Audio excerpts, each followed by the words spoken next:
హార్దిక్ రోహిత్తో Dhoni mind game.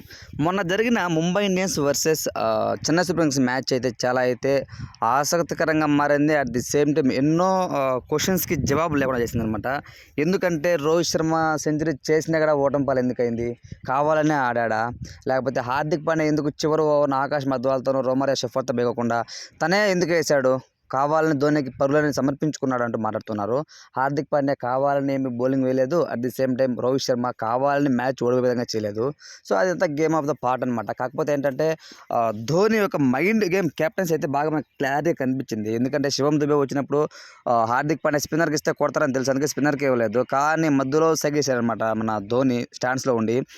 స్పిన్నర్స్కి ఇవ్వడం లేదు, నువ్వు స్పీడ్లో కూడా అటాక్ చెయ్యి అని చెప్పి శివం దుబేకి క్లారిటీగా చెప్పి పంపించడం అనేది తెలుస్తుంది. అలానే బౌలింగ్లో కూడా అన్ని స్లోయర్ బాల్స్ వెయ్యి అని వైడ్ పక్కనే వచ్చేటన్ని ఆఫ్ స్టంప్ దగ్గర వెయ్యి అనంటూ ముస్తాఫిజుర్ రెహమాన్కి చెప్పడము, ఇవన్నీ కూడా చాలా అయితే బిగ్ డీలింగ్ అనిపించింది అనమాట.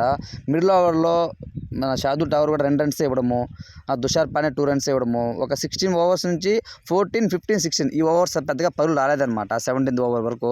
సో అది బాగా మెయిన్గా ముంబై నుంచి దెబ్బకూడదని చెప్పుకోవచ్చు. ఒక రకంగా చెప్పాలంటే మంచిగా క్యూరో అయితే ప్లే చేశారన్నమాట MS ధోని కెప్టెన్ వైజ్గా. కెప్టెన్సీ మనకు రుతురాజ్ గైక్వాడ్ అయినా సరే ఆ సలహాలు సూచనలు మొత్తం తనైతే ధోని దగ్గర నుంచి తీసుకుంటూ ఉంటాడనమాట.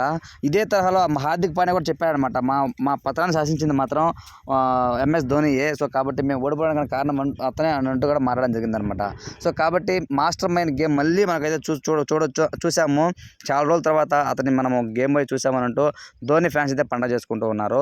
ఇంకా రోహిత్ ఫ్యాన్స్ అయితే మాత్రం మా రోహిత్ శర్మకి ఎవరు కూడా సపోర్ట్ లేరు, ఒక్కడిగా ఆడాడు, సో వన్ మ్యాన్ ఆర్మీ అనంటూ తను కూడా సపోర్ట్ చేస్తూ ఉన్నారు. సో ఇక్కడ ఓవరాల్గా చూసుకుంటే Chennai super Kings Mumbai Indians వేదికగా ఆడడము, మన వాంకడే స్టేడియంలో ఆడడము చాలా గ్రేట్ అని చెప్పుకోవచ్చు. ముంబై ఇండియన్స్ అందరికీ అనుకున్నారు ముంబై గెలుస్తుంది, కొంత ఎడ్జ్ ఉంది ముంబైకి, ఎందుకంటే బ్యాక్ టు బ్యాక్ 2 విన్నింగ్ మూమెంట్స్తో వస్తున్నారని చెప్పి అందరూ భావించారు. కానీ చెన్నై సూపర్ కింగ్స్ తిప్పి కొట్టారు. ఏదేమైనా సరే చెన్నై సూపర్ కింగ్స్ పక్క MS ధోని అయితే చాలా క్రూషియల్ రోల్ ప్లే చేశాడు వికెట్ కీపర్ నుంచి అనేది చెప్పుకోవచ్చు. ఓవరాల్గా మీ పాయింట్ ఆఫ్ వ్యూ ప్రకారం చెన్నై సూపర్ కింగ్స్ విన్నింగ్ మూమెంట్పై ఏంటనే కామెంట్ తెలియచేయండి. Thanks for watching.